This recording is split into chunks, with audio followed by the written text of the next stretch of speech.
Hello,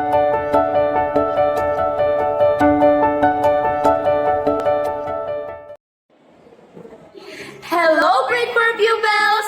Excited na ba mo to learn something new? But before that, allow us to introduce ourselves first. I am Teacher Sheena And I am Teacher Diana.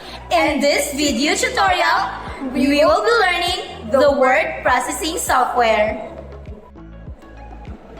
So today, we will focus first in exploring the Microsoft Word user interface.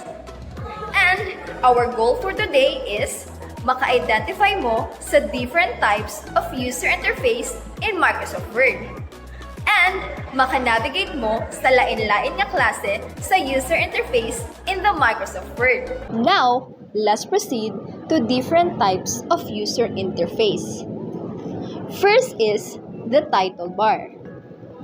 Ang title bar, mauni ang parte sa taas nga nagpakita sa name sa document ug sa Microsoft Word.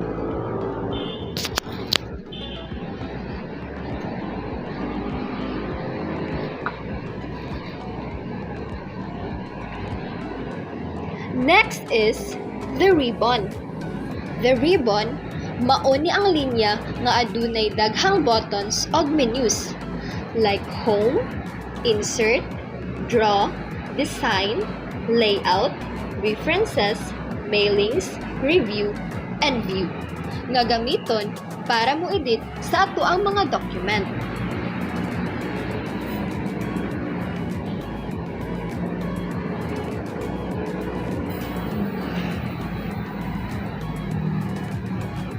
Next is the document area.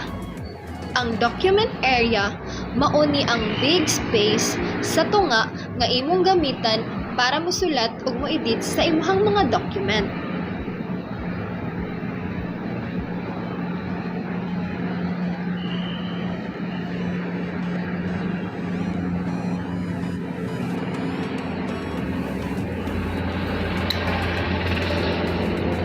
Next is the quick access toolbar.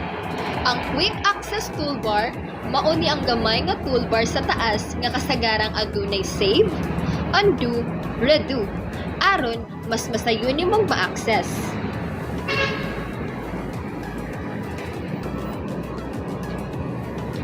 Next is the vertical o horizontal ruler.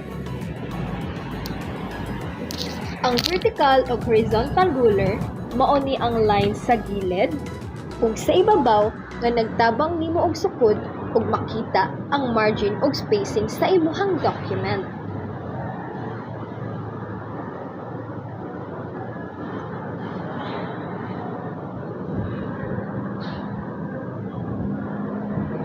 That is the vertical and horizontal ruler.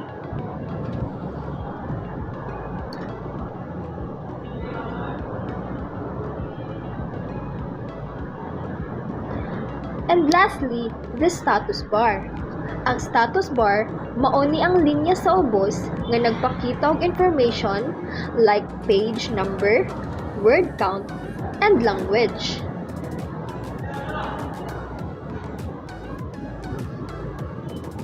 And those are the different types of user interface. That's all for the different types of user interface in the Microsoft Word. In the next video, we will continue modifying page size, orientation, and margin. See you in the next video!